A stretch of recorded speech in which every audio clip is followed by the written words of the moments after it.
watched this again. It's my second watching. And I do want you to know that if you're new to this, to path work, or if you are an old time person, long path worker, these two women are just so filled with wisdom. And I think you would enjoy the experience. So we would love to have you.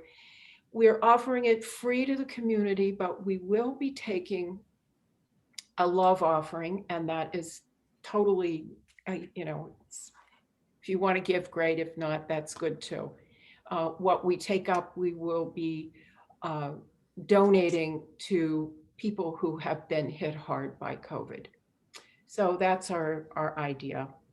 We also just wanted to point out to you that in the next several weeks, you'll probably be receiving a survey from us about First Wednesday. It's entirely anonymous, and we would love to have your feedback. What do you like? What would you like to have more of? Um, what might you want to have changed? So keep that in mind. We really value your assessment. We do this for you. So having it be the way you would enjoy it most is what's upmost in our mind. So check your emails and our website because there's always teachings going on and being offered, but you need to keep your email, watch your emails, and check the website. So right now, we're just going to spend a little bit of time quieting ourselves. I've asked Billy to mute us all, except for me, and I think then I think he's going to mute me too. Oh, he did? Okay, great. Thank you. Um, we're just going to take a couple of minutes. I will time us. I would suggest that you just try to connect in with yourself. Maybe take 3 deep breaths and exhale and try to let go of the tension that you might have. And to settle into yourself and to settle into the group. If we would be in a room together, you would have the sense and the energy of each person. And so, if in your imagination you can connect to those who are here, and I'll ring a bell in about 2 minutes.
Thank you.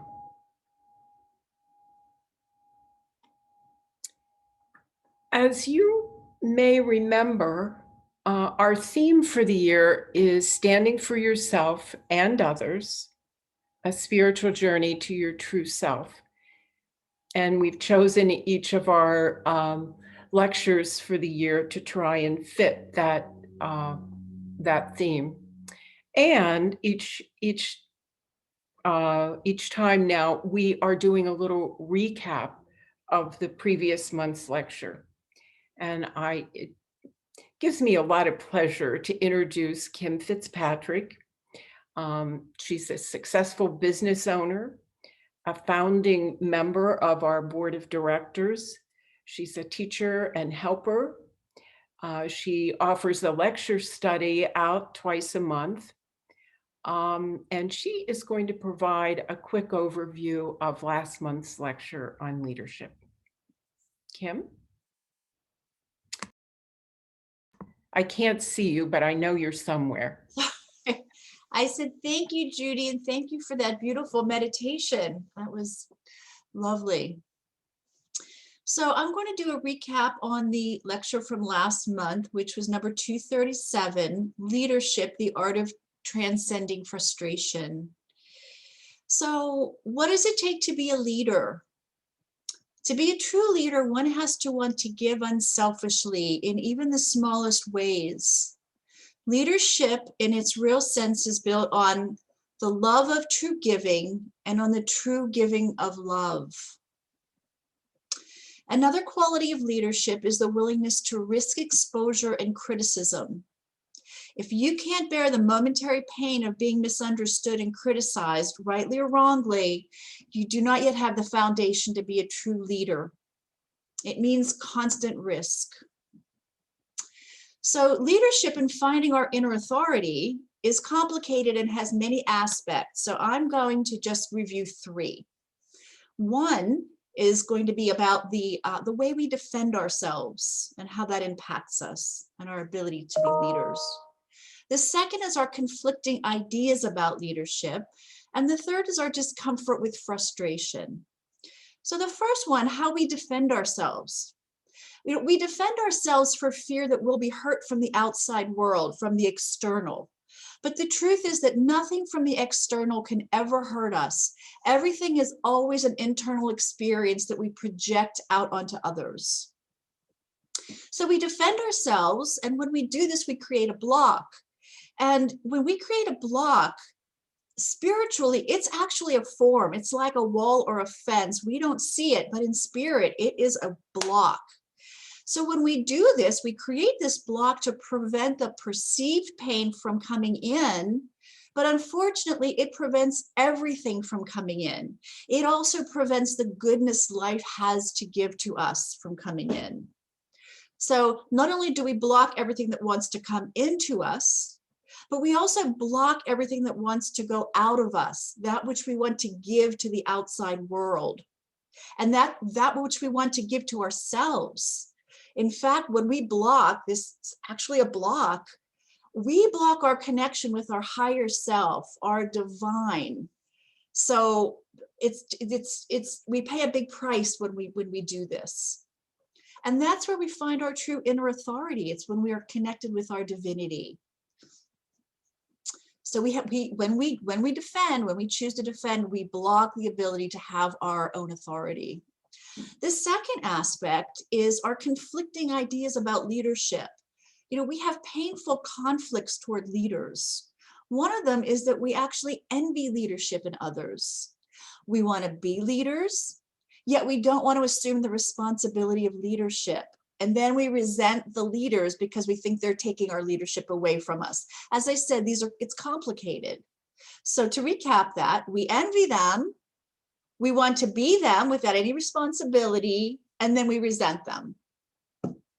Another thing about these conflicting ideas is that we have old authority issues that get kicked up, they get activated. So we'll often feel that our new authority wants to punish and deprive us. And the other thing is that we want a benevolent leader to give us everything we want. without any consequences. We're really we're searching for another parent. We transfer onto them as though they're our parent. And the third thing was our attitude toward frustration. We have to have the right attitude toward frustration. When we become furious that we don't get what we want, we perceive this to be a catastrophe that we can't bear. So we attempt to manipulate what is. And when we're not successful, we become frustrated. So we need to learn to trust and relax into the idea that we can bear the frustration of not getting what we want. It is not a catastrophe. And even consider that maybe something good will come from it. So in summary, what's the solution? We have to become the leaders of our own lives, or we'll be like a ship without a rudder. If you recall last month, Deb had a beautiful picture of a ship that was, kind of going hither and yon in tumultuous seas. So we need to do those 3 steps I talked about. We need to tend to that so we can become the leaders of our own lives. And that's how we become effective leaders. Okay. Great, wonderful. Great job, Kim. It's a quick 5 minutes, and but to pack everything in is hard, so thank you.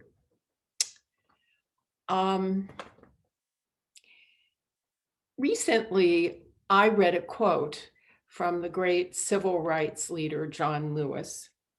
He said, "We may not have chosen the time, but the time has chosen us." If you choose to believe what Pathwork lectures say, we're told that we have chosen this time to be on Earth. Now, whether you hold to the belief that we are here by chance or by choice, I think we might all agree these are, I believe the term that's being used today is, these are unprecedented times. And because you're here this evening, I'm going to assume you're a thoughtful person, probably searching for deeper meaning in life. So you may be asking the same question I am. How do I meet this time that I find myself in? Is there something I should be or could be doing? If you're like me, even though I'm a very strong-willed person, the problems that we face seem so overwhelming. A worldwide pandemic, economic hardship for so many, climate change and living through climate change, the effects of climate change. There's racial injustice that we face every day. And of course, the great divide within our nation. All of these make me feel ever so powerless. And really, if I can't even comfortably have a conversation with my neighbor or my family member or a longtime friend who holds a different political view or worldview, how can I ever feel that I'm going to impact what's happening in the world, really?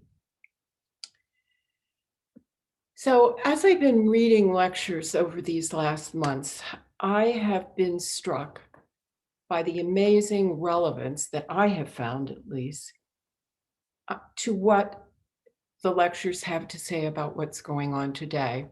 These lectures were spoken in the 50s, 60s, and 70s, certainly a different time from now, for sure. And I've found truth in them. And I know it's hard to use the word truth because truth is all relative to you, but these speak to me. So I'd just like to say a very few brief couple of things that I found meaningful and maybe could provide possible ways of impacting these unprecedented times. One is to know our thoughts and feelings have an impact in the spirit world and in our world, in the physical world that we live in. I sent out an email letter to everyone on January 7th, and I'd like to refer to something that I included in that letter, something that, according to the guide, would positively impact our world. In lecture 249, we're told every one of you can be instrumental in halting the pollution of the clear waters. And the clear waters are of truth, of love, of wisdom, of divine reality, and of the Christ consciousness. We can help clear those waters by being responsible for our own thoughts, feelings, and internally held beliefs. Kim gave a great recap of last month's lecture on leadership, and underlying all leadership is the willingness to be self-responsible. And in just a few moments, Denny will be giving our major lecture for the evening, talking more about responsibility regarding our thoughts and the work we need to do. I think it's clear that our nation needs to change. I'm not the only one that's saying this. The extreme division we face needs healed. In lecture 143, Unity and Duality, it is very clear that when we live in duality, us versus them, we see only two alternatives of either fighting or submitting. And both, either, fighting or submitting, create tension, anxiety, and inner and outer disadvantages. The situation feels hopeless with no way out. Now, here comes the second idea.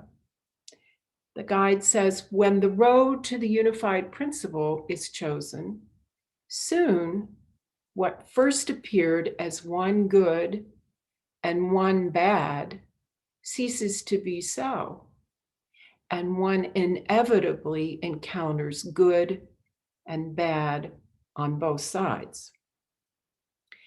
And we're told that to even entertain this idea, that my way of liberal thinking or conservative thinking might be flawed in some way, and dear God, that the other side might have good in it, makes us frightened. It's almost too much for us to believe. We cling to the known but painful dualistic state. These lectures say that the only way to change is to be open to that unified state. And the unified state is called Source, the divine, Great Spirit, God, higher self, whatever kind of term fits for you. Now, the lecture said we are to ask, and they use this word, to ask precisely, what is the truth of the matter? What is the truth of the matter? We are told in the moment, we're told that the moment an individual is more bent on the truth than on proving he or she is right. The person contacts the divine principle of transcendent, unified truth. If the desire to be in truth is genuine, the inspiration must come forth. So, there are many ways we can be involved in life and help to create positive change. There are great organizations to help others, donate money, march for causes, we believe in. But I'd like to suggest that none will have the potential power that implementing these two ideas could have. And just to go over them, one is to work to become self-responsible regarding our thoughts, our feelings, and our internal beliefs. And two, to work to become willing to ask from the depths of us, what is the truth of this matter? To question our long-held beliefs. If we decide to take on this kind of personal work with earnestness, we will not be receiving a plaque in the mail for the most number of volunteer hours given to a worthy nonprofit, or we won't be sent a receipt for dollars given. No one may know of your earnest internal work. But think of the great possibility of restoring a relationship ruptured due to differing political beliefs. Or what might it be worth to live with a mind more at peace and not walled against the other? These unprecedented times could bring about a new, more beautiful way of living. I think these are the victories our souls are longing for. At least I know it is for me.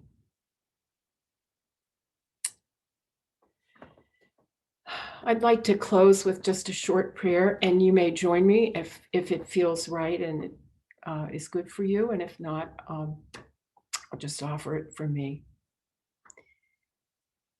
And my prayer is, I ask for the courage to face each piece of my resistance to opening to divine truth. When I lose faith or forget, I ask that my higher self would remind me and help me continue on this journey. And may it be so.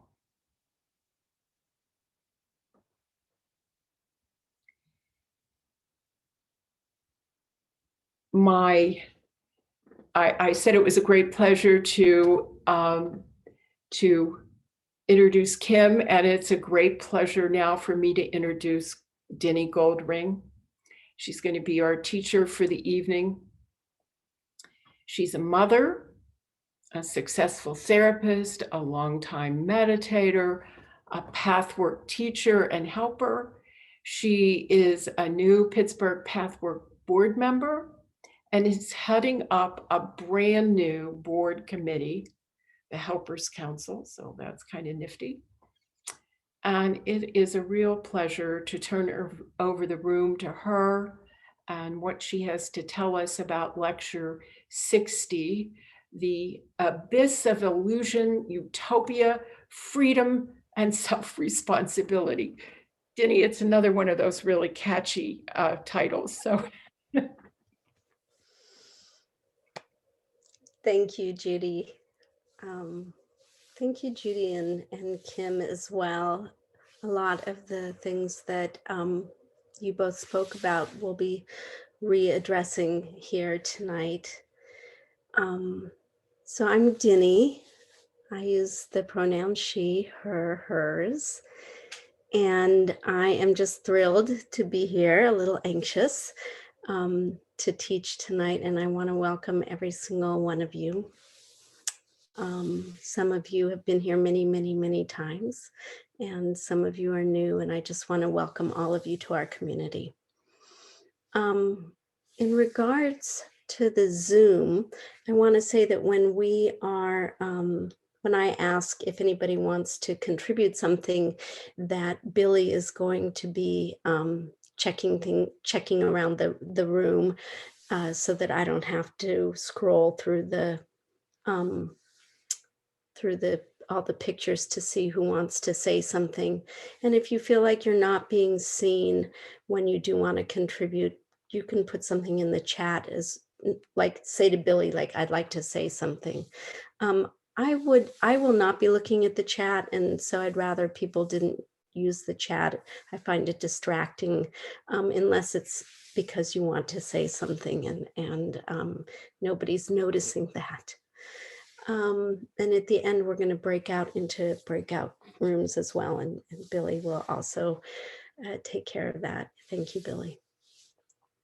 So also, if you can't hear me, sometimes I can get quiet. Let me know. I am going to go ahead and start sharing my screen now. Let's see here. And let me move this. Here we go. Whoops. All right. So tonight I'm going to be teaching about Pathwork lecture number 60. And as you can see, the title of the lecture is The Abyss of Illusion, semicolon, Utopia, semicolon, Freedom from Self-Responsibility.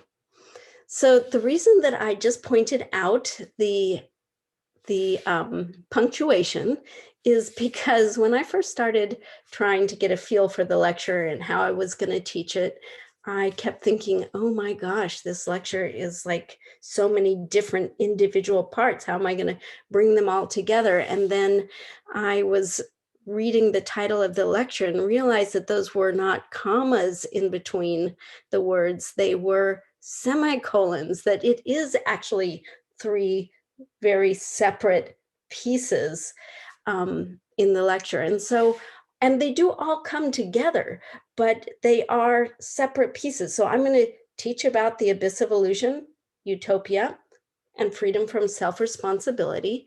And again, they do all come together, but they are separate. So we'll sort of do a dive into each one of them and then see all the different ways that they connect. So before we get started, what I would like to do, even though we did a little meditation before, is just take another moment for us to connect with ourselves. So if you want to just take a moment, you can close your eyes or keep them open, put your feet on the ground, and just get a sense for yourself, sitting on the chair, or if you're standing up with your feet on the ground. And feel your body. You might feel your bum resting on the chair, your feet on the floor. Notice your body breathing.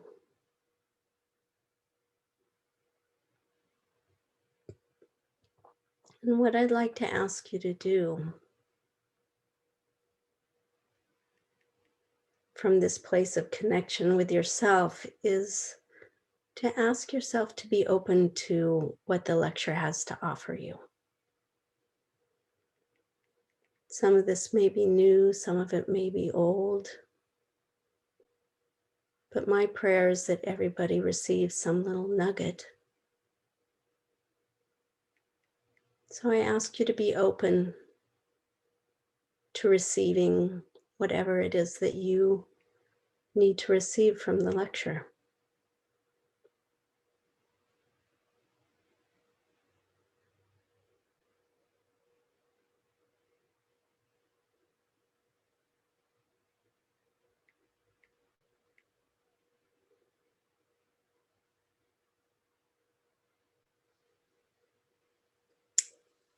And whenever you're ready, coming back into the room with everyone. And I'll begin talking about the lecture. So this lecture, I'm always curious, when was the lecture given? This lecture was given on March 4th, 1960. And the lecture starts with, and there are actually 4 major parts. The first one is not a part of the title of the lecture, but it is the idea that we all create. And then there, of course, there's the abyss of illusion, utopia. and freedom without freedom and responsibility. I have that wrong. Sorry about that. So the first idea is this idea that Judy also mentioned, which is the idea that we create, right? So the lecture actually says thoughts, feelings, attitudes, and convictions create forms that are just as real as your earth matter. So what does this mean? It means what it says. Essentially, our thoughts, feelings, attitudes, convictions, conclusions, they actually create our life circumstances. And I want to say that this concept has been a difficult concept for me to come to terms with. The concept is saying that we create our own reality. And trust me, this didn't come easily to me. It comes easily to some people, but it didn't to me. And it has only been through many years of working the path work, and experiencing my life with this possibility in mind that I've come to believe that this is true. But as always, one thing I love about path work is that it's not something that you should just blindly accept just because it's written in one of the lectures. So I ask you tonight to try on these concepts and see if there are any truths in it for you. And some of these concepts might go in like butter, and some might be hard to swallow, but I invite you to allow yourself some doubt and give yourself a chance to stay open as well. So this idea of creating, like, what might that look like? I've been given an example of something that happened with me and a friend of mine recently that is just sort of an example to wrap your mind around, like, oh, what do we mean by the idea that our thoughts, feelings, attitudes, etc., create? So recently I went for a walk with a friend of mine and we were talking relationship stuff. Both of us were not in relationships at the time.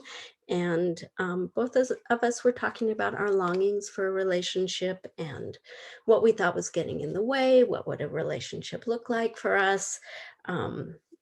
Different relationships, not with each other. And at the very end of our walk, my friend said to me, it just occurred to me that I don't believe that I deserve a loving relationship. And so what he was saying is, maybe this is getting in the way of me actually having a loving relationship. So this would be an example of how our thoughts, feelings, or attitudes could create our life circumstances.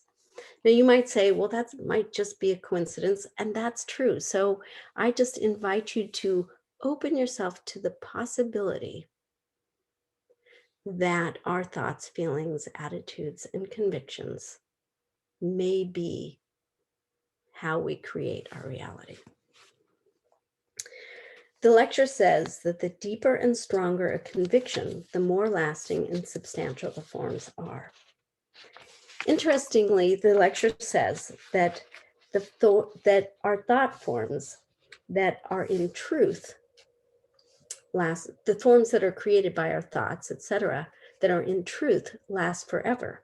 Whereas the forms that are created through untruthful convictions and thoughts, that these are just temporary.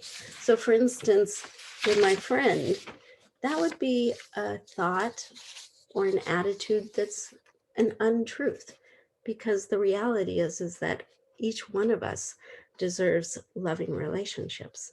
Now, whether or not that is created in this lifetime, that may or may not happen, but certainly the truth is that we each deserve loving relationships.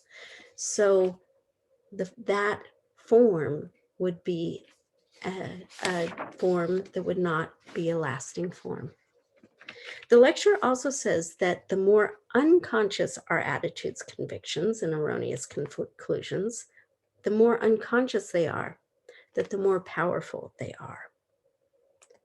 And this is really important, right? So it really behooves us to go deep and investigate our attitudes and feelings, etc., and bring them into consciousness. Because if those are all creating our reality, then we certainly want to know what is creating. And if we make our unconscious thoughts, etc., conscious, then we have the chance to change them, to work with them, and to transform them. So this is the basic premise that the lecture starts with, that our thoughts, attitudes, feelings, etc., that they create forms. But we're going to put this idea over to the side, and I promise it'll come back later on in the lecture. But let's go on to the first part, right? Which is the abyss of illusion.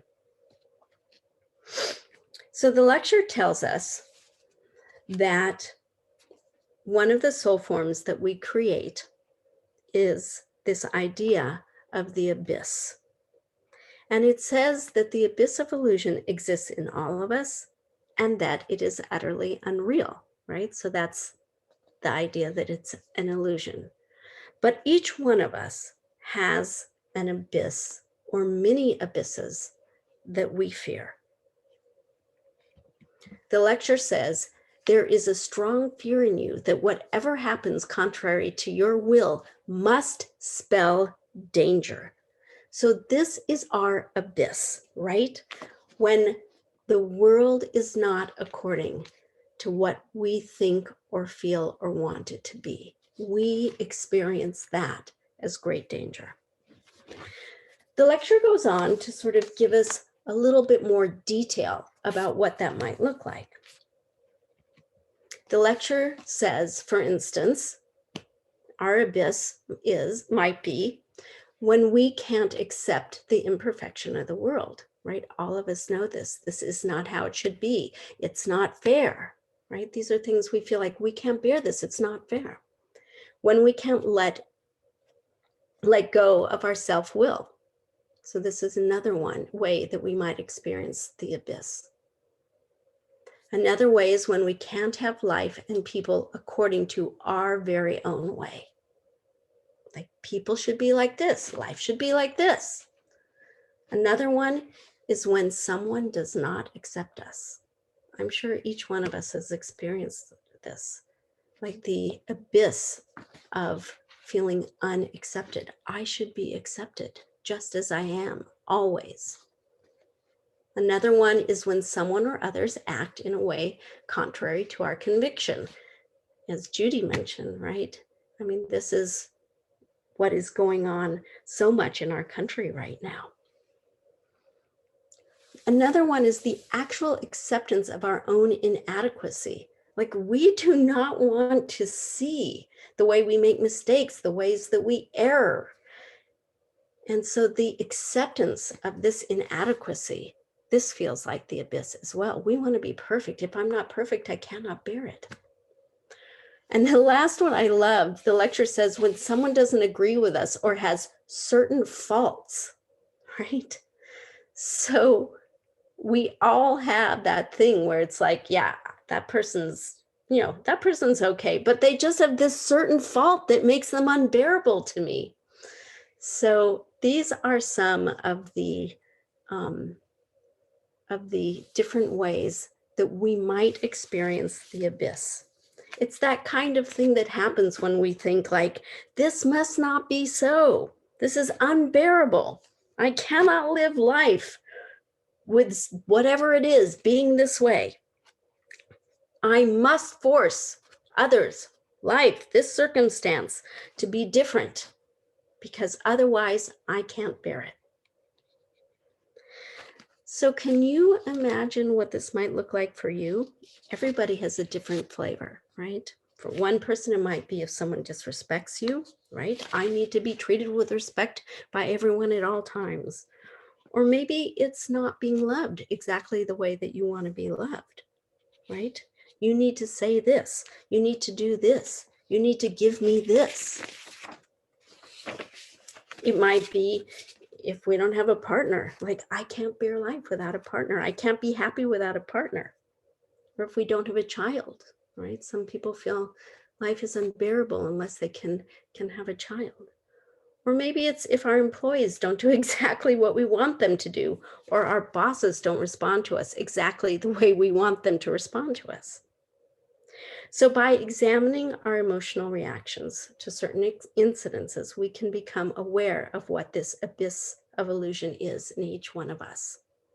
I love this. The lecture says, don't take my word for it, experience the truth of it. So in a minute, we are going to take some time to consider where are these places in us, right? Where do you feel the abyss, or where do you feel different abysses? Places you can feel your emotional reaction to something and feel that life or another or God must be different, otherwise you cannot bear it. And you might say to yourself, I can accept that life is imperfect. But what I would ask is that you dig a little deeper. Where does someone else's imperfection feel unbearable to you? Where does what someone do or doesn't do feel like it mustn't be like that?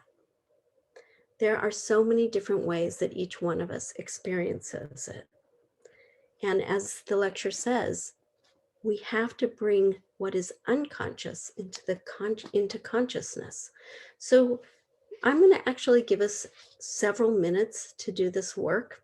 And the reason I'm going to give us several minutes is, like, you might write stuff down that just feels like, oh yeah, this or this, but take a few minutes to really look under the stones and see what else might be there. You might look at some reaction you've had this week or in the past several weeks, what felt unbearable, to see, like, unconsciously what might be an abyss for you. So hopefully you all might have a piece of paper and a pen or something to write things down in, or you can even do it in the notes of your phone. And I'm going to ask a couple of people after we do this little piece of investigation to share with everyone, just a couple of people. So go ahead, and if you don't have something to write with, go ahead and go get something, because we'll do a little bit more self-work later. And I'm going to stop the share for just a minute so I can see everyone. And go ahead and do some writing and consider what might be your abyss.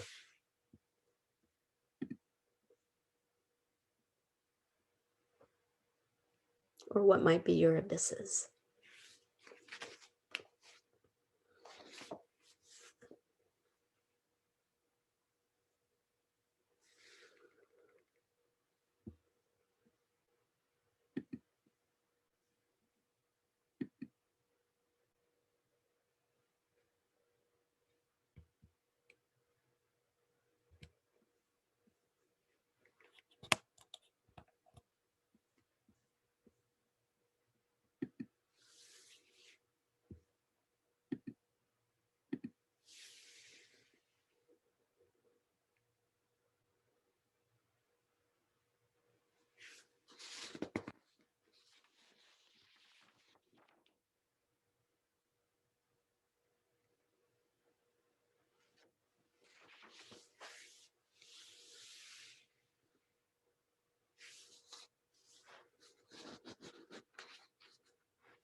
Okay, so take a moment to finish up if you're not done already.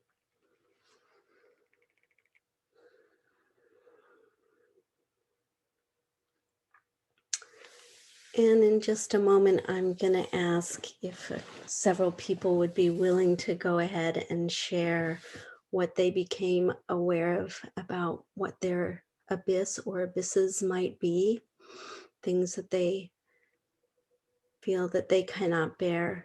But before I do that, I just want to say I haven't taught First Wednesday online yet. I taught last February when we were still in person, and it's just so beautiful to look out at everybody. And I see like people journaling and writing, and what a blessing it is for me to be a part of this community of people who are just like doing their work and wanting to work on their personal growth and development. It's just absolutely beautiful.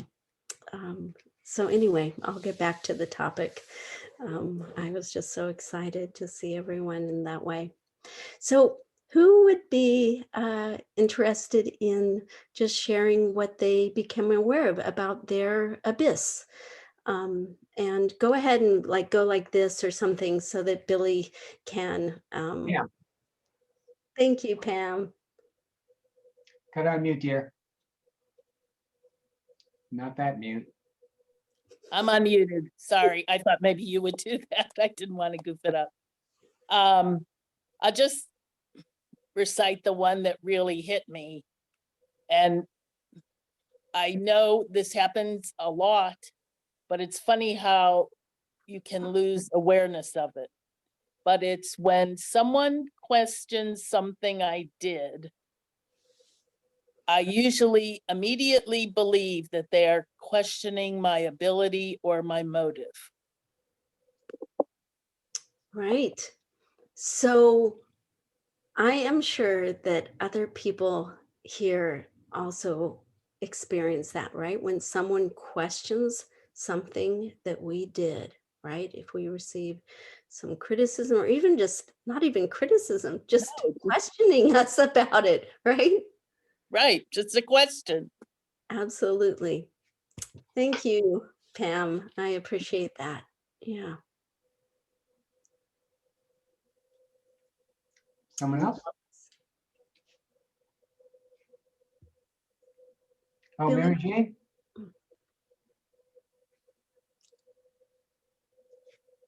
I was hoping someone would go before me. But I just started writing and things just started coming out of me because this is where I'm struggling right now. And it's when I resent someone for their conservative views. Let me see if I'm getting this right. How I consider isolationism archaic and how some folks don't look at everything that's going on in our world large and global. It's driving me a little crazy. Then it's hard for me to wrap my head around people who also cannot have acceptance of the gender and lifestyle differences that are that have always been, but now have been more brought to the table, and why some folks haven't evolved enough to accept those differences. And then going on even further about the toll on our environment for a long time, abuse of our natural resources, and folks that will argue there is no climate change. And, you know, of course we can still burn fossil fuel. It's there, isn't it? And I just had to stop writing because I realized that I was falling into that abyss. It was just, my thoughts just started tumbling. Right. So, and you can also start to feel it in your body as well, right? Right. So yeah. So what that, you know, one of the things that the lecture talks about is when sometimes it feels like the abyss when someone else has a different conviction than we have, right? So it's like, this cannot be, I cannot bear this. Someone else feels differently about something that I feel is so important. Like, I cannot bear this. And it might be something big and global like that, or it might be something for someone else, when someone else's conviction is not the same. It could be like, I think we should only feed the dog once a day, but you think we should feed it twice, and that just doesn't feel, that's wrong. So it could be something big and global, or it could be something, I mean, not that I want to minimize people's different opinions about how many times pets should be fed, but to really see that, like, when someone's conviction is different than our own, right, that can really feel like the abyss. And I love, like, you could feel in your body, like, this, I'm just going down, right? So thank you so much for sharing that. It's such a great example. Absolutely. Does anybody else have an experience of the abyss, their own abyss, that they would be willing to share? Stacy, are you? Yeah, I was going to go to the other extreme and just,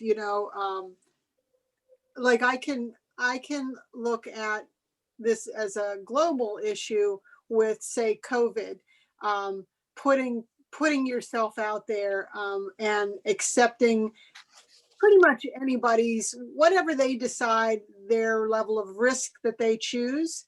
That's okay with me. It's their life. It's their, whatever. I can kind of rationalize that.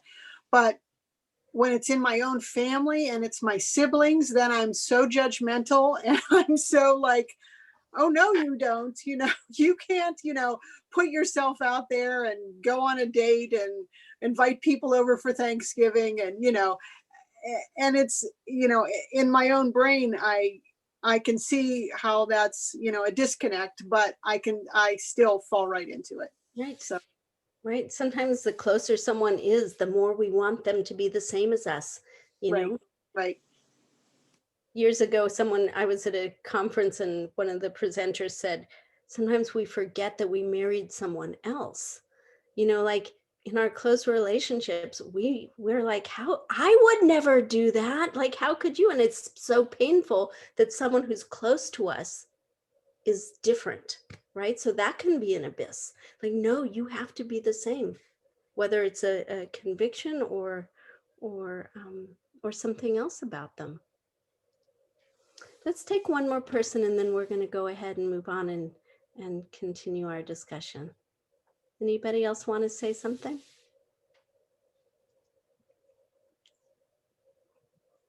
Judy Talbert.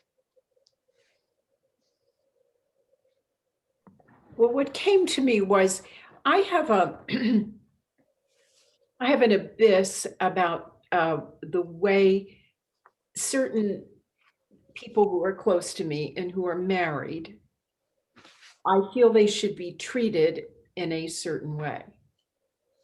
And if they are not, then I can really, go down a rabbit hole of judgment and upset and disgust about, the person who wasn't treating, them right.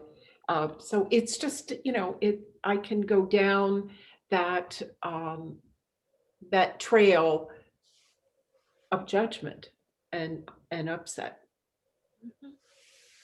Thank you, Judy. So we all have this sense, like, to go down, like several people said, I go down there, right? And the lecture also says it's like falling into a deep hole. So I'm going to continue on. So I'm going to share the screen again.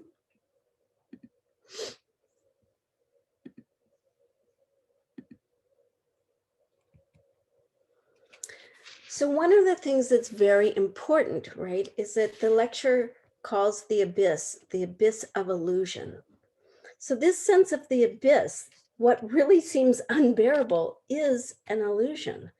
But this isn't how we experience it. right? We experience it as danger, a deep hole that we will fall into. But the lecture says what seems like a personal threat is really no threat at all. It says in itself, it is no threat. But this abyss, which again, remember, this is a conclusion that is a creation. So this creating conclusion, it will exist as long as we haven't taken the necessary steps to discover its illusory character. Only by becoming aware of its existence and gradually discovering its unreality will this form dissolve little by little. And as always, there is a way out. And the way out is the way in, right? We can't just experience it intellectually. We know that again and again, but we have to go through it. The lecture says the abyss can only disappear if you let yourself sink into it. Then and only then will you learn that you do not crash and perish, but that you float beautifully. You will see that what made you tense with fear and anxiety was as illusory as this abyss.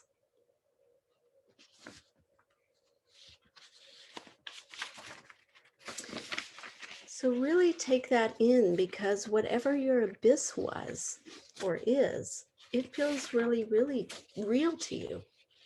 And yet, what the lecture is telling us is that it is an illusion, and that in order to dissolve that we actually need to go into it and feel it. And then when we do, that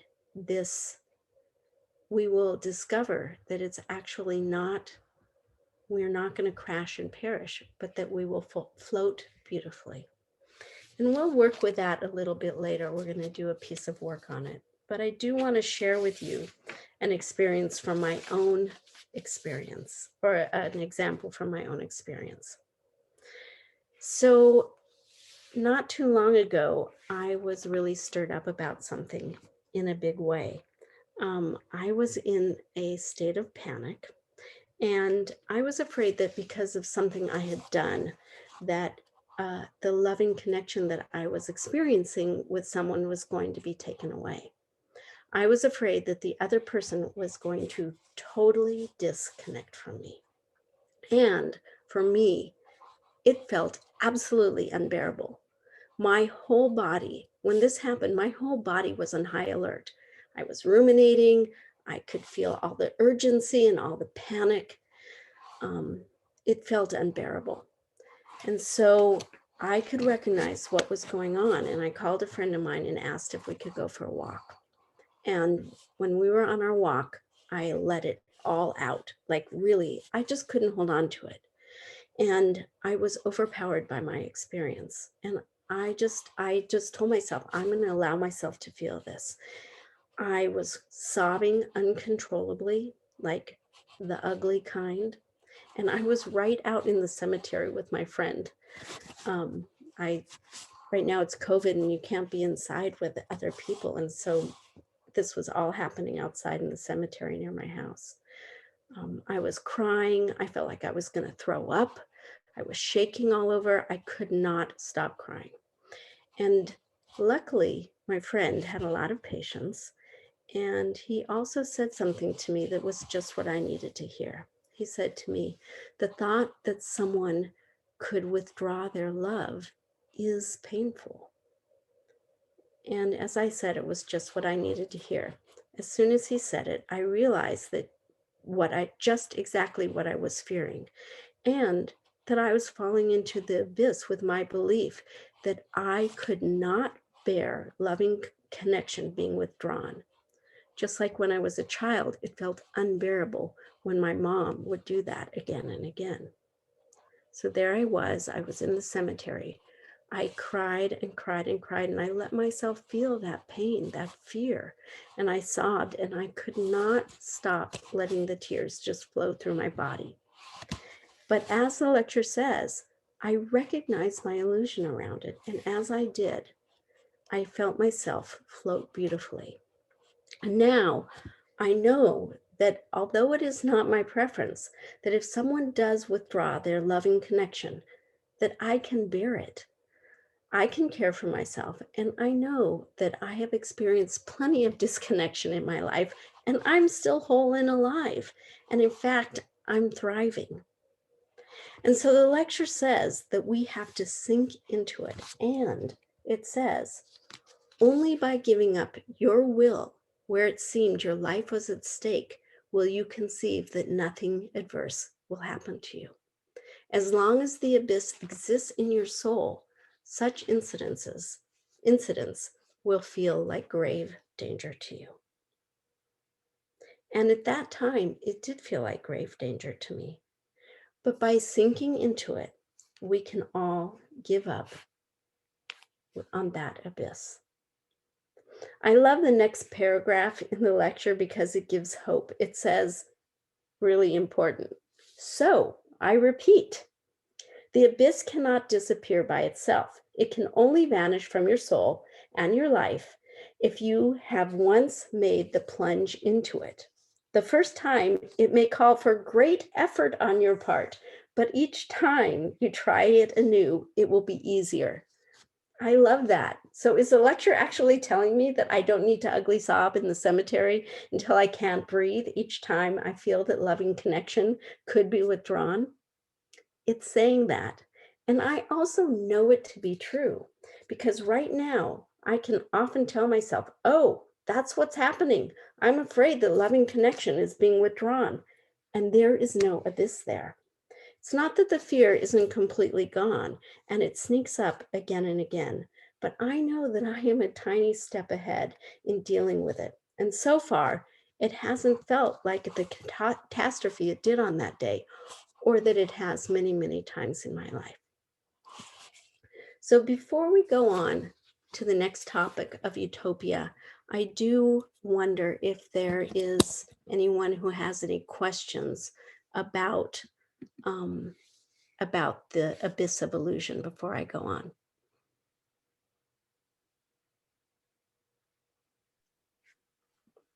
Okay. All right.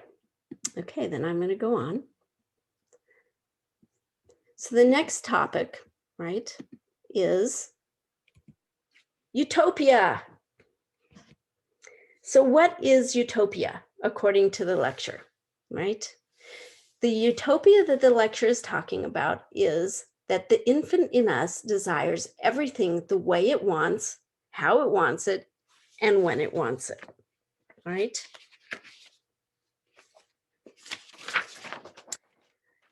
So the utopia is having the world the way we think we need it, right? But it is even more than that. The lecture tells us that it is having life our way and also having it having complete freedom without responsibility.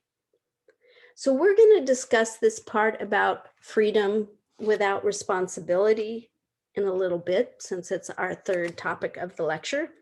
But we just want to keep that in mind, right? So we want everything that we want. We want the world to be as we want it, but we want it without self-responsibility. And this is our utopia. The lecture says that we want, and Kim mentioned this also in her recap of the last lecture. The lecture says we want a pampering, indulgent God, like a parent who spoils a child. And if we can't get what we want, we turn away from God, or God becomes a monster in our eyes. And to be honest with you, when I read this, I thought, that isn't true. I don't expect that from God. But then, as always, the lecture in the next paragraph said what is actually true for me. And that is that we also project this demand onto other human beings, right? This demand that they give us what we want, and otherwise we turn away from them or we make them into a monster. So this might be that we demand this of just one person, or of a group, or of a philosophy, or of a teacher. But the lecture says it doesn't matter who or want what, but it's that we want life on our terms. And that is our utopia. And as we looked at before with the abyss, what feels like utopia for one person and what is utopia for another person is totally different, right? What we think we need to make us happy, our utopia, is different from other people's. So again, it is important for us and up to us to figure out what our utopia is. For one person, it might be that everyone or a specific person shows them respect. For another person, it might be that they think that they should be taken care of in some specific way, given some specific certain things, right?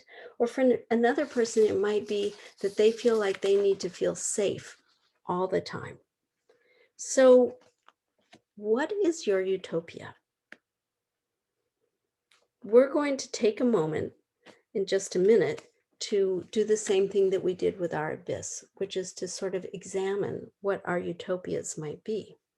For instance, with me, if you go back to my example of me sobbing in the cemetery, what was happening there is that I was feeling like I couldn't bear the abyss of loving connection being withdrawn. So what is my corresponding utopia there, right? In my utopia, loving connection is never withdrawn. In my utopia, if I want to be connected with someone, we are always connected and the love is always flowing, no matter what. And as you will see in a moment, I also want it to be like that no matter what it is that I do. So we're going to take a moment, and I made this slide. I hope you can all see it well enough. To sort of give it ideas of what different utopias might be. Like one of them is like this, maybe a couple, like loving each other, feeling connected. You know, is your utopia feeling loved and connected all the time? One of them looks like, oh, getting some admiration. I want to be admired. I want to be seen as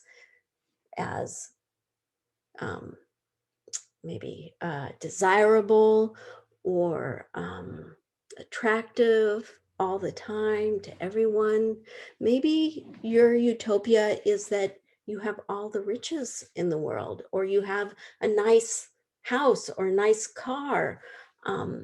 Maybe your utopia is having power, right?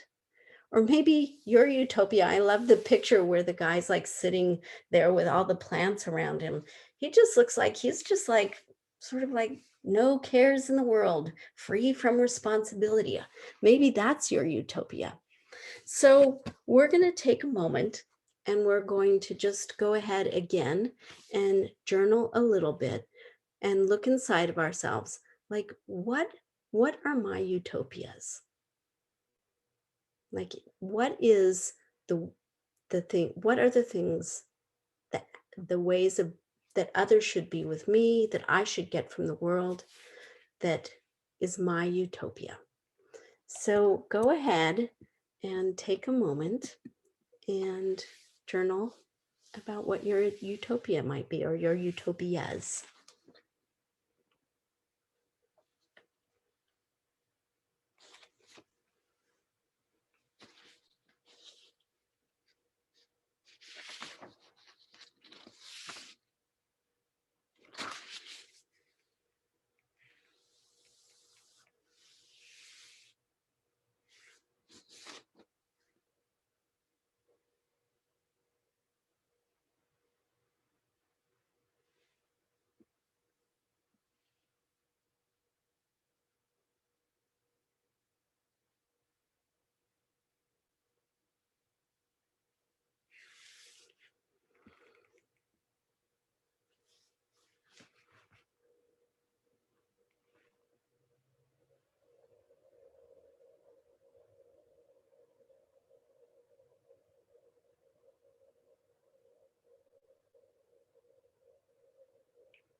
go ahead and finish up. You may need another 20 minutes or an hour for this, but we're just going to go ahead for now and have a couple of different people share what their utopia is. So who would be willing to share what their utopia or utopias or a utopia is? Peg, I see you, so I'm going to go ahead and call on you, even though Billy didn't. Do you want to unmute yourself? I got it. Yeah, this is easy. This is easy. Everyone would love and respect me. Everybody agrees with my opinion. And they all have my view. And of course, they love me unconditionally. I love it. Thank you very much, Peg. I'm sure that yours is something that your different utopias are certainly ones that other people share. Yes, we should be all loved, unconditionally respected, agreed with. Thank you, Peg. This is why Facebook is so defeating to me. Shut it down. Shut it down. Who else has something they would be willing to share? Pam? Go ahead, Pam. Oh, Unmuting, sorry. Have to read it. Okay, in my utopia, I am on a stage telling stories and everyone is loving me and what I have to say, and they all find me very clever and entertaining. beautiful, Pam. People find us clever, entertaining. I love it. Yes. Thank you. Who else has another utopia that they would be willing to share? We'll take one more. Alexander.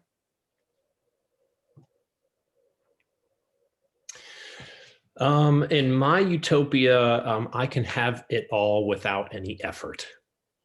I don't have to sacrifice anything. There's never a price to pay. There's no risk involved. And that I also don't have to decide. Like I don't have to choose. I can have it all without effort and risk. I love it. Thank you, Alexander. Absolutely. No risk. I'll do that as long as there's no risk, right? That's a beautiful one. Like with no effort. I just want it to come easily, and it should, right? Thank you. So I'm going to go ahead and go back and share my screen. I'm getting the hang of this here. Just several little clicks. Okay. So first we had the Abyss of Illusion, right? That was the first one. And then we had the Utopia. So how are they connected? You guys probably all get it already, but to spell it out, right? The Utopia is the perfect world that we demand, just as each one of us wants it. And the abyss is the catastrophe we think we will feel if we don't get it, right? So for us, it's either the utopia or the abyss. And, excuse me, but the lecture says that this is a misunderstanding about life, right? This is an illusion. The lecture says your concept of happiness in this part of your unconscious mind means utter perfection in all ways. But this is not true. To give up utopia does not make for a bleak world. The abyss is an illusion. And one of the important things for us also to take in is that because we feel we cannot bear this abyss, we are very hard set on making this utopia happen, right? We want to force life, others, God, groups of people. We want to force them to fulfill our utopia. so that because we fear the abyss so much. And that takes a lot of effort. So right now, we're going to go back and we are going to come back for a moment to the idea that we create that was right at the very beginning, because that is connected with our next topic, the last one. Freedom, well, it should say, I got this wrong every time, freedom and self-responsibility. I put freedom from responsibility, but it's really freedom and self-responsibility. So the lecture says that not only do we want this utopia, right, but we want it without taking full responsibility for ourselves, for our lives, and essentially for our creations. But at the beginning of the lecture, we took in that idea that we create our reality with our thoughts, our beliefs, our feelings, our conclusions. And so we're responsible for creating our reality. So how do we bring this together, right? At the beginning of the lecture, it says that when something goes well in our lives, that we're happy to accept the responsibility for its creation. But we aren't as willing to accept responsibility when something bad happens, right? When the process or outcome isn't what we want it to be like. And then we aren't willing to take the responsibility for our creations. So I'll go back to my example, right? In my example, when I was crying in the cemetery, I went through this big emotional meltdown because I wanted my utopia, right? Remember, my utopia is that the people I want to be in loving connection with always feel in loving connection with me. And there is no room for disconnection. So when I was a child, my mom frequently disconnected and withheld her love if she was upset with me. Like everyone in our family knew when you were on mom's shit list. And trust me, it was not pretty. That's what she would say to us, like, you are on my shit list. So it makes sense that I would have this huge fear of disconnection. But now, even though I'm an adult, I remain in this unrealistic fear of that feeling, right? That feeling of being disconnected. And trust me, I have put a lot of effort to create situations in which people do not disconnect from me, so that I don't have to feel what I perceive will be devastating, the abyss. But the deal is that it is just reality, right? That sometimes we're connected and sometimes we're not connected. And in addition to that, I have such a forcing current around people staying connected that I actually create these circumstances where there's disconnection. And I do not want to take responsibility for this. When I don't take responsibility, I can blame someone else, and I can also remain the victim. And in that situation, I had not actually thought things through. That situation, right, where I was afraid that someone was going to disconnect from me. What really happened was that I hadn't really thought things through, and when I communicated with people, and I also was not clear in my communication with some of the people involved because I didn't want to upset them, because I was afraid that if I upset them, they would disconnect from me. And so I was trying to manipulate the situation by telling half-truths, right? But of course, I just made the situation happen. People were upset, and then I was afraid that they were going to disconnect from me. And when I realized what was going on and what my part of it was, then I was actually able to communicate differently and honestly, to take responsibility and see the way that I was impacting other people. And actually everything worked out. But it was not without a whole lot of effort on my part in creating that whole mishigas. That means like confusion and chaos in Yiddish. So this is how all of these pieces come together, right? All the separate pieces of the title of the lecture. So we want our utopia. We want life the way that we want it. Like we want to be respected. We want to have life without having a lot of effort. We want people to think that we're creative and wonderful. We want people to be loving all the time. We want our utopia. And we're afraid that if we don't get it, that we will fall into this abyss. But we actually create our own reality, right? That's the part we create. But we do not want to take responsibility, self-responsibility for that. Instead, we blame others, life, and God, and we feel like we're a victim to life. So this is how all these three pieces do come together, right? But the dilemma is this. The lecture says you cannot be free and at the same time have no responsibility. The lecture says, in the measure that you shift responsibility from yourself, in that measure, do you curtail your own freedom? You put yourself in slavery. It is as simple as that. I love when sometimes in the lectures, the guide is a little bit like, you just need to get this. It says, you put yourself in slavery. It is as simple as that, right? The lecture gives a great example of this connection with freedom and self-responsibility. The lecture says a pet has very little self-responsibility, right? But it also has little freedom. It's taken care of, but it is also dependent on its human to care for it. And it only gets to do what the human has in mind, right? It gets to go outside when the human decides. Well, not always. Sometimes the pet has some demand around that, but really in the end, it only gets to go out when the human decides. It only gets fed when the human decides, right? And yet a wild animal, on the other hand, has complete freedom. And yet it is also responsible for meeting all of its own needs.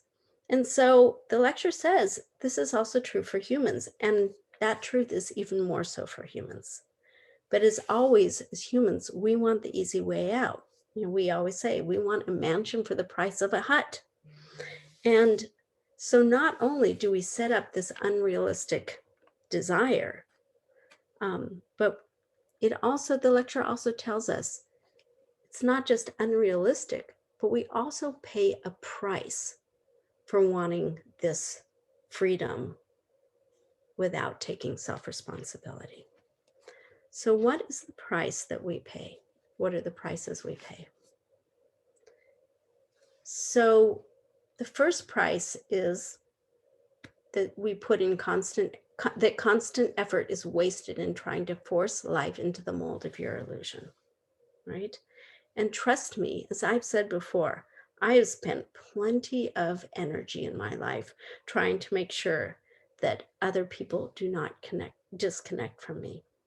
And for many years, I was not aware of all of the hidden energy that was going into that. Now I'm a little bit more aware. The lecture actually says, and I love this line, take this in. If you could see all this inner emotional effort, you would shudder because all this strength could be used quite differently. Right? All the energy that we go to forcing life to be as the way that we want. This energy could be used for something creative, right? So that's the first price that we pay. And the other price that we pay is feeling like a victim to life. If we don't take responsibility for creating our lives, we believe that the responsibility lies with another, or with God, or with our partner, or with our boss, or with our friend, whoever it is that we place blame or responsibility on for our lack of utopia, or our lack of what we think will make us happy. So the glitch here is that this lack of taking responsibility leaves us powerless and dependent on others. We become a victim to others and to life. We're like the pet, right? We're dependent on others to meet our needs. But luckily, In every lecture, there is a way out. So again, as it said at the beginning of the lecture, like we create with our attitudes, our thoughts, our feelings, our convictions, our erroneous convictions, our conclusions, we create. The lecture says, if you could not cling tenaciously to the utopia of having both freedom and no self-responsibility, you could easily perceive that you are indeed independent. You are the master of your life and fate. You and no one else create your happiness and unhappiness. So I can give you a brief example of this. I've been single on and off for most of my adult life. And at one point I was saying to Lorraine, who's one of our teachers, that I wanted to make sure that my next partner was trustworthy. And she said to me, Denny, it isn't about having to know whether someone else is trustworthy. It's about trusting yourself. She said, this is an inside job. And she said, the other person might not be totally trustworthy, but can you trust yourself? Can you trust yourself to listen to yourself, to assert when you need to pay attention to what feels right to you and what doesn't feel right and do something about it? It changed my life. So the lecture says you are not a victim of others. You do not have to fight for the perfection of others because their imperfection cannot harm you. And I find this to be a relief. Self-responsibility may seem like the opposite of freedom, but truly it is the ultimate freedom. So how do we get an idea of how we're creating, right? That might be hard to understand, but luckily the lecture gives us some tips. It says, link up unfavorable incidents with your own wrong attitudes, no matter how wrong the other might be. Right? So we might have a situation where we feel like it didn't go well, but that's because the other person was wrong. They might actually be wrong, but nonetheless, we need to, like, if we are experiencing an emotional reaction around something where we're not getting exactly what we want, we need to look at what is our wrong attitude that might be creating this, right? Or a part of it, at least. It also says, find out what in ourself responds or corresponds to a similar characteristic or exact opposite extremes of a person who provokes us, right? So how often in a situation do you realize, we've all done this, that what we're upset about in another person is actually something that we have in common with them? Like they're not telling the whole truth. Oh, I'm also someone who doesn't tell the whole truth. That's why it's so upsetting to me. The next one is sort of similar to the first one. See the connection between our inner wrong currents and attitudes and the outer unwelcome occurrence. And the last one is come face to face with our own inadequacy, right? So this is the way out. And what the last one means is like being able to come face to face with your errors, the ways that you act from an untruthful place, like where you're trying to manipulate life, like what is your inadequacy? And are you willing to come face to face with it? And the lecture tells us that it's hard, that when we discover our own contribution, no matter how subtle, in going through an unwelcome experience, you will cease being afraid of the world, right? So it's telling us if we take responsibility and see our part in it, then we're not a victim to the world.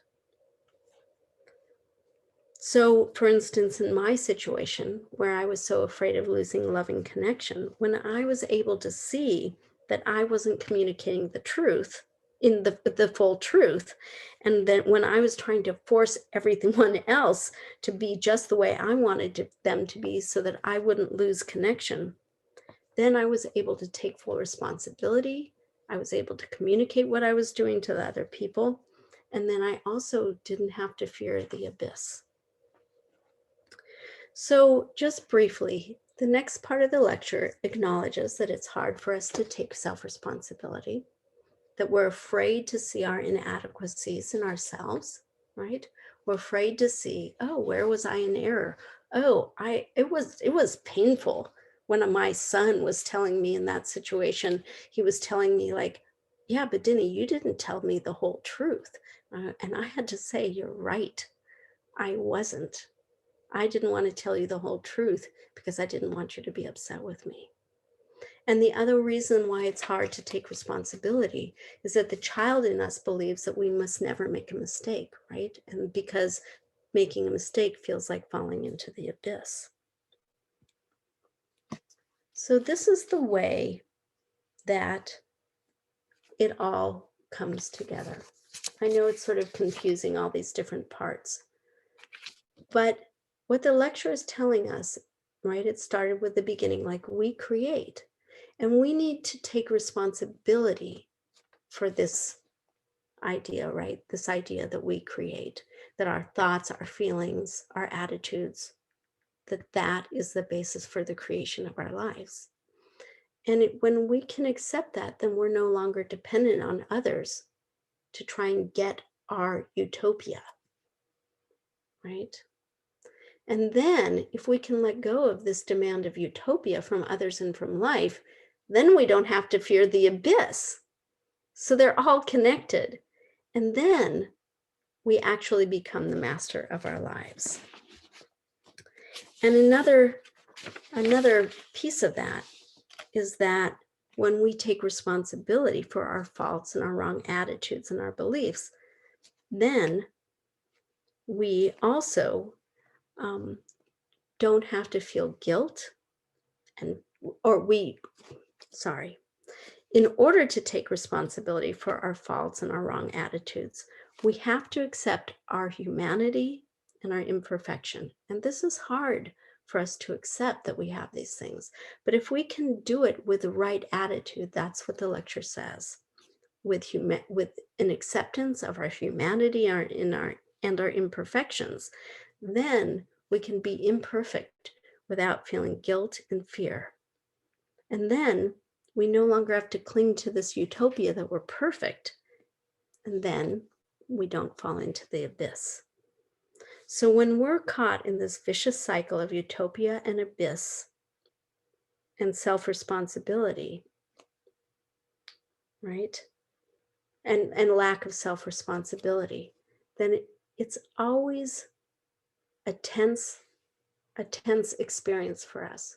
But when we can accept our fallibility, when we can also then accept that we create, then we are let go of this whole vicious circle. And then what the lecture also says is when we are not putting all this energy into trying to keep that in place, we have so much more energy to do all the creative and loving things that we want to do in our lives. And for those of you who know me, you can know that I've been working on this path for quite a while. And I still get stuck in my utopia again and again. But luckily, this is what the lecture says. You need not have completely dissolved the abyss in order to be liberated to a large degree. It is sufficient that you see and observe its existence, its effect on you, and make some attempts in the right direction. Once you realize your fear of giving up utopia and all of its ramifications, you will have taken a tremendous step towards real freedom and true independence. So just take that in, like we don't have to solve it all. We don't have to totally get rid of it. We just have to do a little piece, and that will give us a lot of freedom. So I wonder if anybody has any questions before we do our last piece of self-work. It's confusing, but I hope this has been helpful. Okay. So So go ahead and get out your journals, and we are going to do a small piece of self-work. And actually, because of the time, we're only going to do a part of it, but I think it'll be helpful. I have a quick question. Yeah, Trudy. Is it normal for you to just have one major abyss? I wish that were true, I guess not, huh?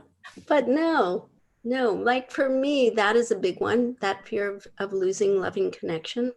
But one of my old abysses that I've really worked on is that I have this fear of, I used to have a big fear that if I was needy, if I needed something, that people would like be disgusted by me and reject me and not want to be around me. And I know that that's not true now. And I really, if anybody was I was once doing a work with Brian in a group, and I really felt the abyss of that. And it is no longer a big fear. It's not easy for me, but that's another huge abyss, was a huge abyss for me. So now we have many. Yeah. And some are big or some are small. Any other questions? Kathy. Denny, could you say a little bit about our utopia and our abysses? Are they connected? Would you say that you could tell us a little bit about how they're connected with our childhood experiences? With Like our childhood experiences, or are you connecting it that way? Like that this comes out of like your mom? Were you explaining it that way, that your mom did this and this is like a spot for you where you were hurt or something? Yeah, thank you, Kathy.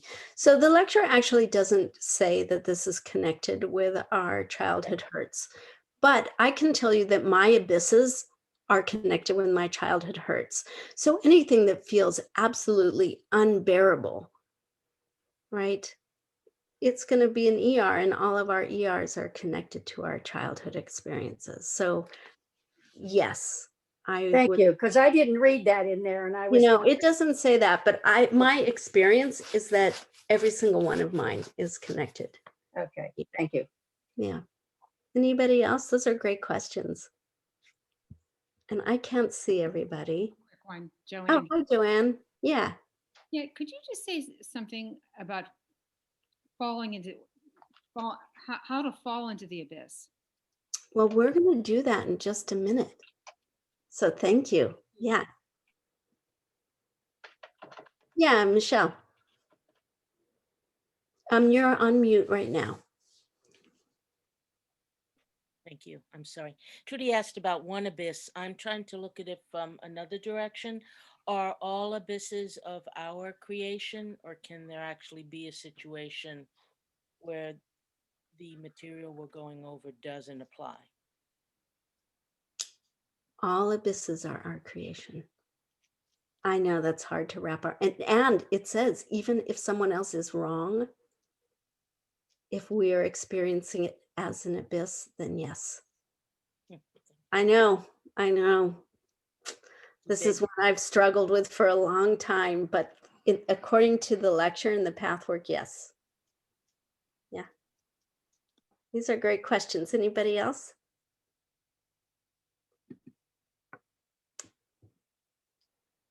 Okay. All right, so go ahead and get out a piece of paper or whatever you're writing with.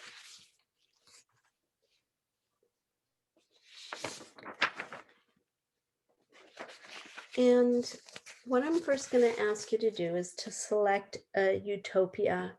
And you already wrote about utopias, so choose just one utopia and just write for a few minutes about it. And we're going to not break out into breakout groups, even though that would be awesome because I just talked too long and I want to make sure that we share this with the group. But so first, get out a piece of paper and write out a little bit about a utopia, like some sort of demand that you have of life or another person or a group or God, right? And spend a minute just writing about what you know about it, like what your demands are, what the other person should do, what life should do, why it's unbearable, like what, just whatever is that utopia is. We'll get to the abyss in a minute.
So take a moment here and finish up. And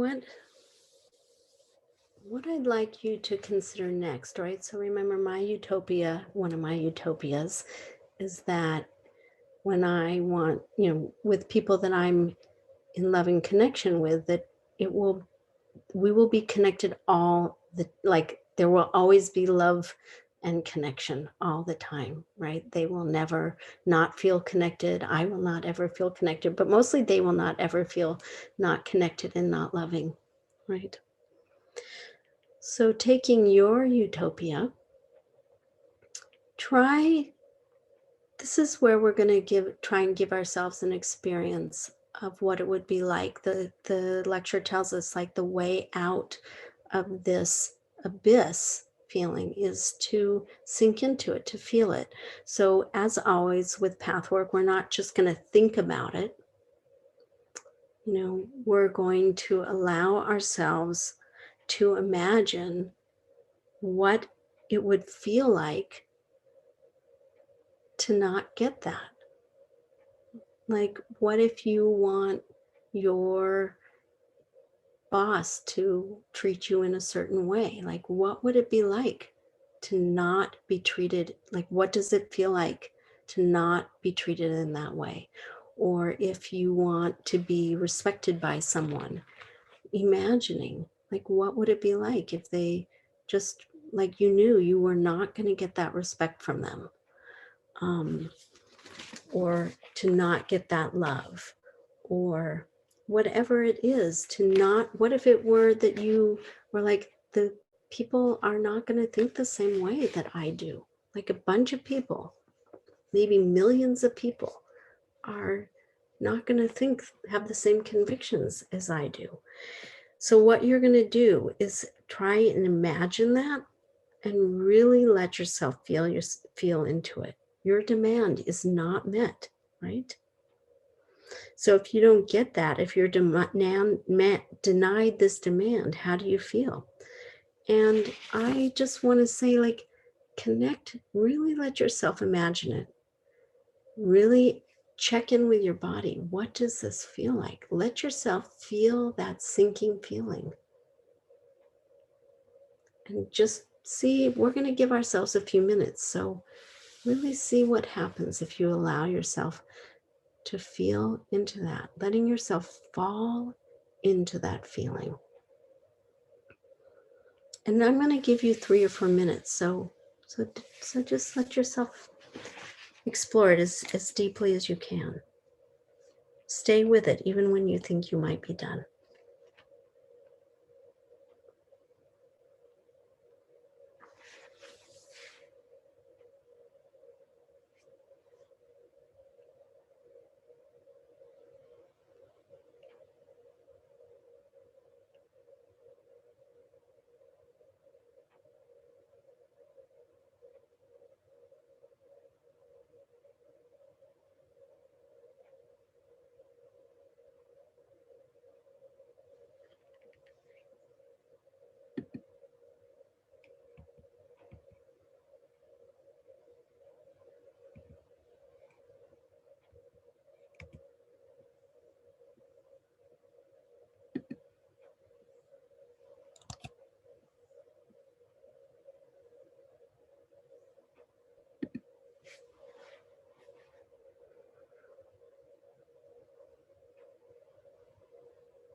If you want, you can write some things down.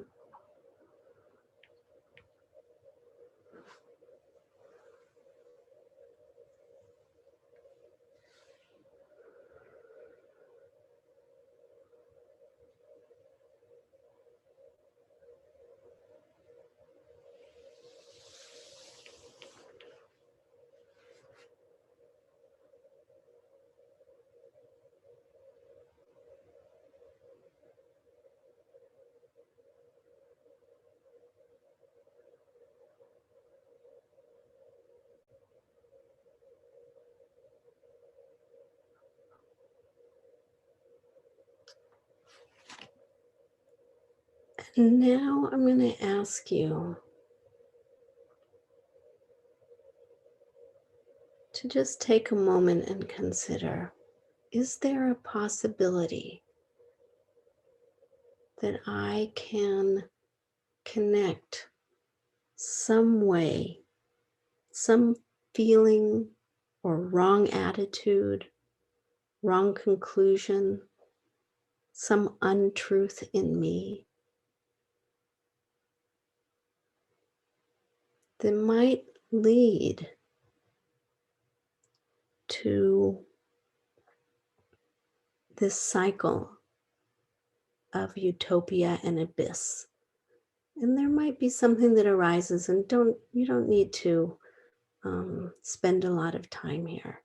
Just if something arises easily where you're aware, like, there might be some way, some attitude, wrong conclusion, some feeling that might contribute to this cycle of utopia and abyss for me.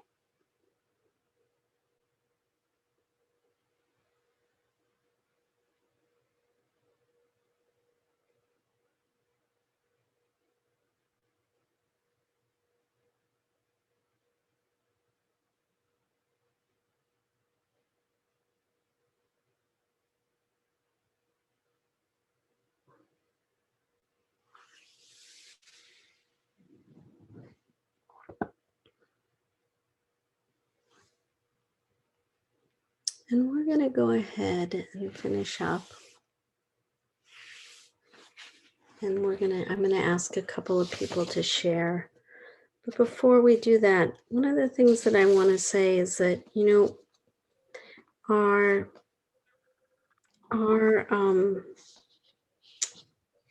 our topic has been, for this lecture series, the first Wednesday has been standing up for ourselves and for others. And so I was searching for, how does this lecture connect with that? And one of the most important pieces for me with this lecture is the recognition of how much energy I put into trying to uphold my utopias so that I don't have to feel the abyss.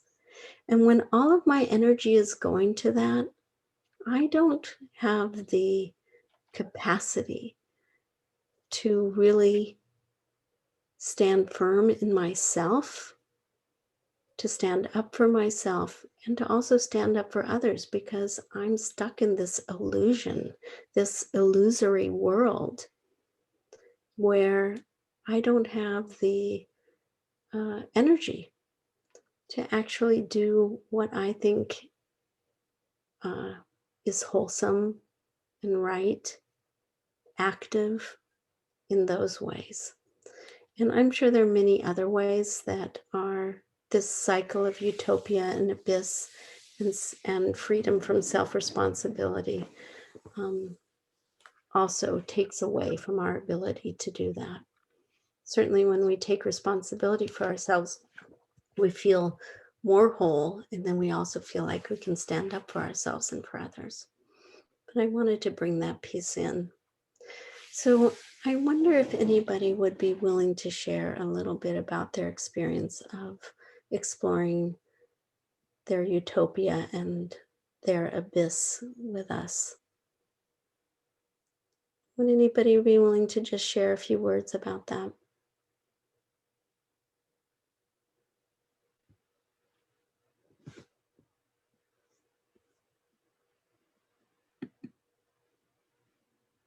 What was it like to feel into the abyss?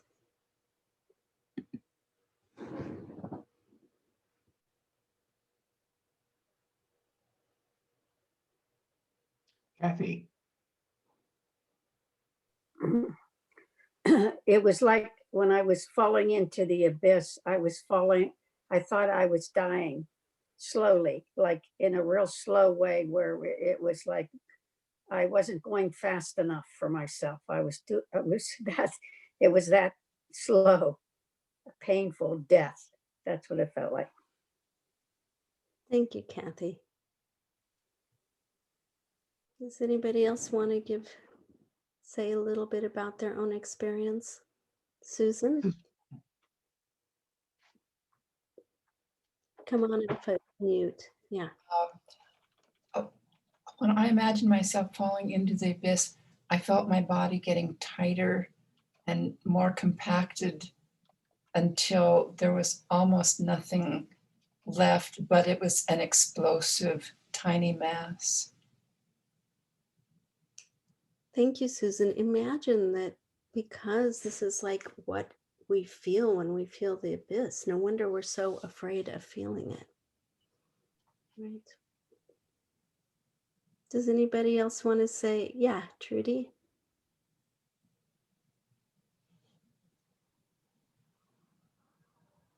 I felt death, unlovable,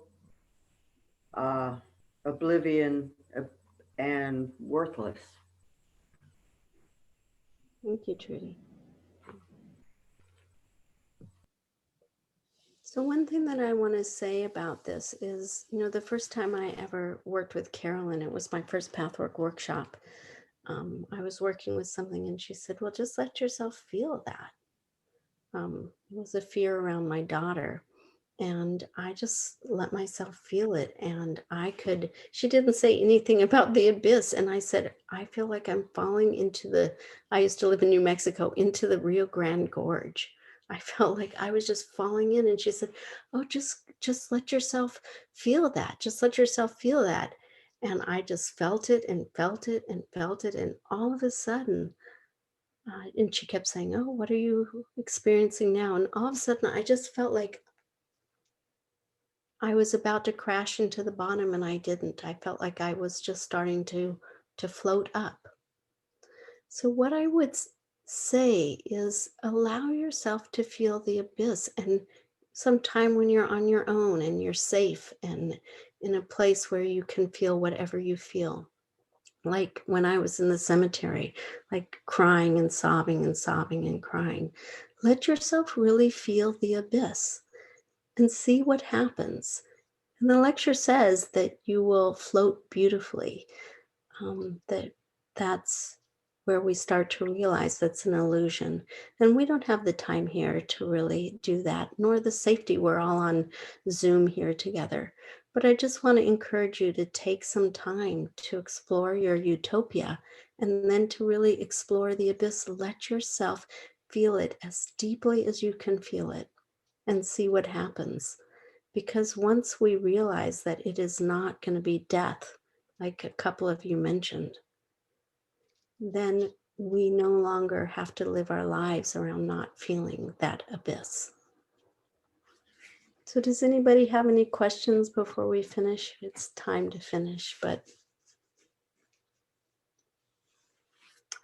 I hope that everybody was able to get at least a little something that can take them on to some further piece of work. And I want to thank each one of you. I want to share the screen one last time because I always love at the end of each lecture, there's some sort of little message and from the guide. And the guide says at the end of the lecture, the strength and the light that I am allowed to bring from my world is flowing now to each one of you. So I hope that you can feel the energy of the universe flowing to each one of you. I trust that as you do this beautiful healing work of your growth and development, that energy of the universe is flowing to each one of you. So thanks for being here. Thank you, Denny. Great job. Jenny, thank you. Lovely, lovely, lovely, as always. Thank you, Judy. Thank you. Thank you, Jean. Danny. It was wonderful. Thank you. Good night. Thanks. Cindy. Thanks for your vulnerability. Thanks for your examples. Big shift.